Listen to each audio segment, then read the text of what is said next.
What's going on? This is your man, Terance J, host of Radio Therapy with Terance J. And again, this is Marriage Therapy. We are back. What's going on? This is my wife, Tamara. Good morning, good people. Is it morning? It's afternoon. It's still morning. It's 11:43. Good morning, good people. It's morning somewhere. Yes, there you go. It's morning somewhere. On some Hi, beach, babe. somewhere, somebody is celebrating the morning. So, my wife, she acts like she doesn't want to go live with me. What is up with that?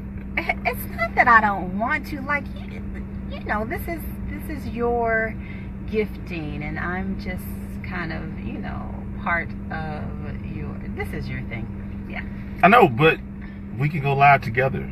See, if I go live by myself all the time, well, I'm never on your live video. But I'm live every day, all day, 24/7, and sometimes I just want to take a break. What do you mean you live all day? All day. I'm live at work, at home. That ain't got nothing to do with Facebook. Anywho, so, what is that? So, never mind. We don't have to talk about that. My grandmother, it was from my grandmother, but she passed away. She used to always say, "Hey, Chad, hey, Chad." So, that's just one of our favorite things to do. Whatever. Chad is. Anyway, so, from friend zone to marriage, I know most of the time that people don't believe that is actual possible, but you know, when your friend look like this, you know, I break out of friend zones. Yeah, okay. Well, you know, if you don't believe it, no one else will, babe. Well, I did. Yeah, so, from friend zone to marriage. That's because God extended grace to you.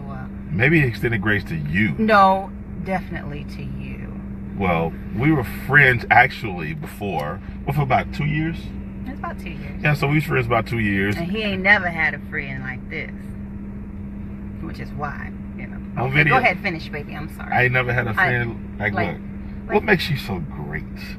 That's the way God made me. What do you mean what made me so great? No, I just want to know. I want you to explain to the people. Really, honestly, my heart is what makes me great. And then everything else is kind of like the icing.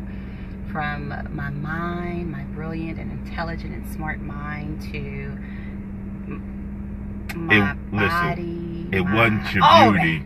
It wasn't your beauty. It was your booty. You're such a dad. Yeah. And I'm sure it was I think my booty had something to play with. People always like, you know what? The personality. I was like, look, if the personality ain't attached to the booty, I don't think I want it. So when I saw the booty, then I figured out what the personality was. Anyways, seriously. Hey, what you got? It's not all about the booty. It is about the heart. Yeah, but the heart got to be attached to the right booty. Oh, goodness. You're such a man. What you got to understand is, I call my wife Jesus' little sister. So, like, she's on the good, positive end of it. I'm on that other side. I'm the one that they tell you to pray for in church. Even. So, you know, this is like... Need Jesus. Yeah, so she tries to rein me in a lot.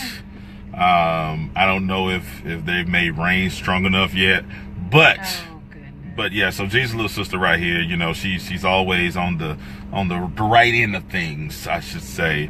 Me, just pray for your boy.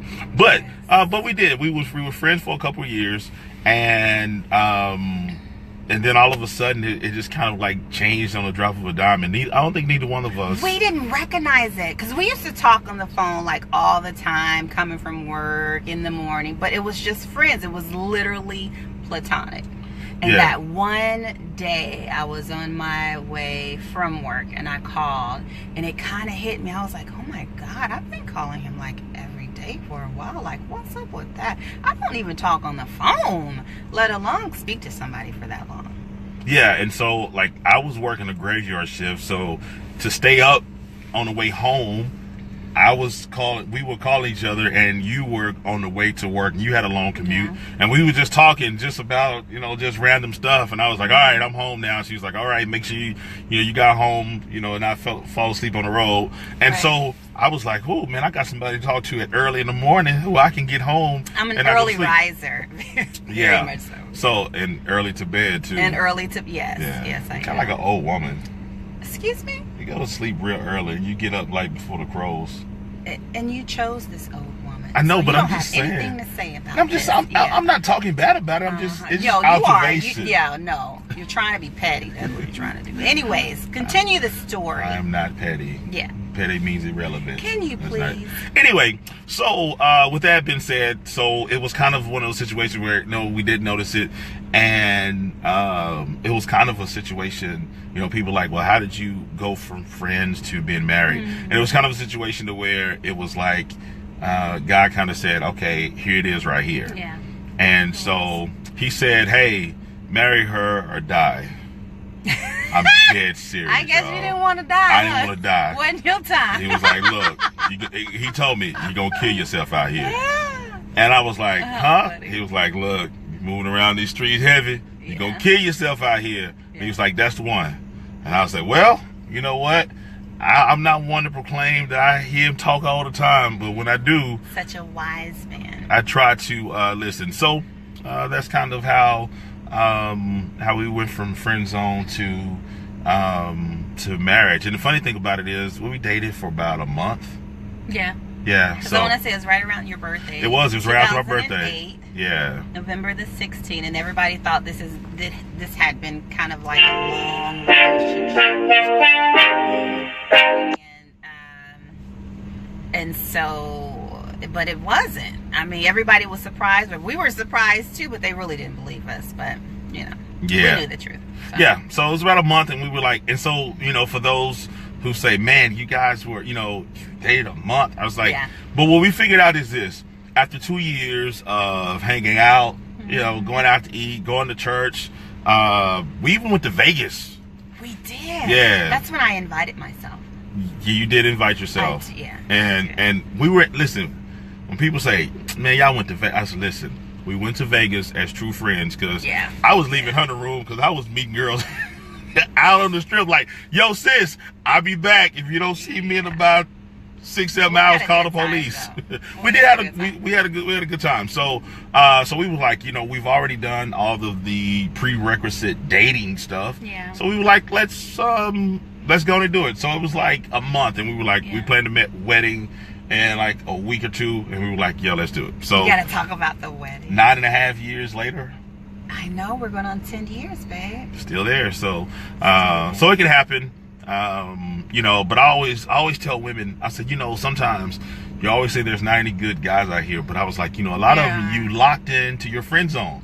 That guy changed tires for you, move your furniture, shows up when you need him, and you say, oh, he's just my friend. I'm like, but those are the best ones, because you have an opportunity to get to know who you're dealing with. You have an opportunity to research the family, research the background, and really an opportunity to become whole yourself and make sure that you're connected to something else that's whole. And so that gave us we took advantage of that, and so that's why we're still here. Really, Cracks all the way from Kenya, out of the friend zone and into the Kenya, zone. Africa, baby. Hey, Kenya. That's not his name. And that's Kenya, Africa. I know, but you made it sound like you was picking. I know, but I'm saying hello, Kenya family. Oh my goodness, from the love zone. I love it, Kenya. So we are actually like sitting out in the parking lot waiting to get our daughter. Yes. And something we're going to talk about, and when it goes with marriage, is for those of you who have kids. Man, goodness. When you punish your kids, it's kind of like you punishing yourself. Like, you can't go anywhere. I can't take it, Lord. Lord, I can't take it. My wife she told our daughter, hey, you know what? Well, you're not going to get anything this weekend. But she had already planned on going bowling. Yes. And she was like, that means I can't go bowling. Because she didn't want to go by herself. She really wanted to go and enjoy it with our daughter. So it's like she's on punishment too. So we're all on punishment. Yeah. You know what? I had a friend who he had a son, and every time his son would get in trouble, his wife would fuss at him. He said, his son had got old enough. He said, man, I went to my son's room and I said, listen, me and your mama, doing real good right now. Every time you mess up, I get in trouble. He said, mess up again, I'm walking in this room and we fighting like two grown men because you ain't finna mess up what me and your mama got going on. I said, is it that serious? He was like, look, she was mad at me and I didn't even do nothing. He said, I was like, well, I got to go fight the person who caused the problem. So he wanted to go fight his son for messing up the harmony him and his wife had. So, yeah, so we're kind of on punishment right now. But it's raining and it's a great day to be on punishment. You can go and relax at the house and chill out. And I'm all for it. I guess so. You have to embrace it. Make the best out of the punishment. I guess so. So, well, I'll tell you what. We're going to try to keep these videos going on a more frequent pace. If I can get my wife to agree to do them with me. Because this is not her thing. No, I do all the work. I'll produce it. I'll put it together. I'll do that. All I need you to do is be a willing participant. But I love the communication part. I love the marriage. I mean, I love it, but it's just, I don't know. It just, maybe it's my mindset. It's definitely the whole social media period. It's kind of there's a block, barriers. But I'm trying to get better. I had experienced I had experienced a student who had passed away, and she was about 7 years old. And I remember as we were sitting in the service, and they had all of these pictures that were playing, and I was like, oh my God, like, God forbid if anything happens to me, or part of my family. But I was thinking, like, you know, social media is a tool, you know, for you to be able to leave to your family, you know, if something like that would happen. So it's just something that I have been trying to pursue and get better with, and try to still have balance just with the social media, because I'm a private person, and I'm trying to kind of grow and blossom, but at the same time still have some private moments with myself, with my family. And so this is a big deal for me. And so I told my husband I would agree, well, I agreed with him that I would go and try to participate and do something positive, because we see so many things nowadays that's not positive on social media in the world today. And so anything that I can put out there that is life-giving, I'm all for it. And so I said I would participate, and so I have to give 110% if I'm gonna do it. So here I am. Y'all see that sermon she just gave y'all? I told y'all. Amen. Hallelujah. No. I told y'all. See, I'm the one you need to pray for in this relationship. I thought I was going to pass collection plate around. You're such a nut. No, it's not that serious. I ain't give you 10%. So I take it all. That's why I got to go to 80. I'm sorry. I'd love to. You did laugh real hard on that. You got any plans on that about? Sharing is caring now. Listen, you pulled that on the last video, that sharing is caring stuff. But 10%, I mean... I'm saying for your sermon that you just gave. My sermon. That was not a sermon. And if anything that, if there's life-giving, then I'm going to do it. Can you stay focused, please? I am focused, but I'm saying, I just wasn't, I didn't want you to pass the collection plate around. Whatever. After your sermon, Jesus' little sister. So, but we're glad you guys joined us. We are. So as you heard, she is going to give her 110%. I am. We're going to start to try to just really just different topics. I want to do this because I just say, you know, if we get a chance to have the conversations we usually have amongst friends and things like that, and actually put those out to people who are married, because a lot of times I personally feel there is not a lot of balance when I see couples that come on and do videos. Most of the times, like the guys, I'd be like, you don't really talk like that off camera. Oh yeah, babe. Yeah, you're right. I was tripping. Yeah, it's my fault. Are you trying to say there's a lack of transparency? Those be soft, man. Oh, he's such a man. I mean, yeah, babe. Ego, you know what I'm saying? Yeah. I mean, they'd be extra. Well, sometimes people are just not comfortable with being as transparent. Well, you ain't gotta watch it. Look at another video. I'm gonna make a video. What the hell with that? So, we gotta go. We'll see you guys next time. Try to stay dry if you're in the Dallas area. If you are out in Kenya, as my man was, Kenya, send us some pictures. I hope to get there. I love to travel, by the way. I've never visited Kenya, Africa. Babe, we're gonna have to set up a trip there, huh? Maybe so. And go to the love zone.